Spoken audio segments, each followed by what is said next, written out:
I'm reminded about a story that I tell in my latest book, Unwoke, How to Defeat Cultural Marxism in America. And the last chapter in the book concerns China. And I open the chapter by talking about sitting down with the Chinese ambassador to the United States. And this was a really creepy meeting. I don't regularly meet with Chinese government officials. I despise communists. The Chinese ambassador, who later became the Chinese foreign minister, asked to meet with me. And I wrestled with what to do, and I decided, okay, I'm going to take the meeting. Now, I'll tell you, when I took the meeting, I did not take it in my office because, frankly, I didn't trust allowing him in my office. I didn't know if he'd bring in listening equipment. I don't trust the Chinese. Chinese people are great. I don't trust the Chinese government that are communists and they're murderers and they're liars and they're abusive. So instead, I took the meeting in a room in a Senate building that was far away from my office. And I sat there, and the Chinese ambassador, I think he was expecting me to be apologetic. He read all sorts of negative comments I'd made about China, and he was expecting me to apologize. And I said, well, the reason I said you're lying, murderous, torturing, evil bastards is because you're lying, murderous, torturous, evil bastards. And I'll stop saying that when you stop lying, you stop murdering, you stop torturing, and you stop being evil. And he truly didn't know what to say.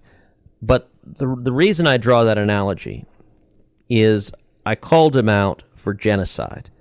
Over 1 million Uyghurs are in concentration camps in China right now. And I called him out on it. And he said, no. You are mistaken.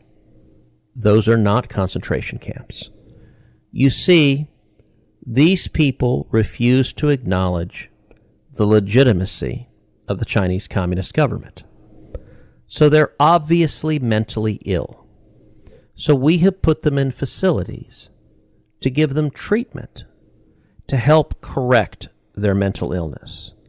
And I got to say, Ben, the creepiest thing as he's relaying this was the absolute calm with which he described this. It was, there are fairly few moments in my time in public office that I felt like really the presence of evil.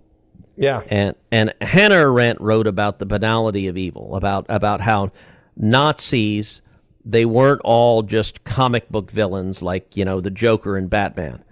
That many of them were ordinary people. They were people who were bakers or shoemakers or plumbers or electricians, people who were regular people who became horrible mass murderers and torturers. And what was so eerie about it was the utter calm because of his political indoctrination, in which he said, if you disagree with the government, you are obviously mentally ill.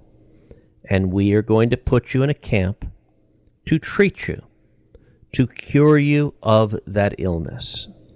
I got to say, that same approach is the approach of the leftists. And so what do? They accuse conservatives of wanting to put them in camps, which is an utter lie. There's no one on the conservative side, because that is not something you hear conservatives say, but it is something that leftists talk about.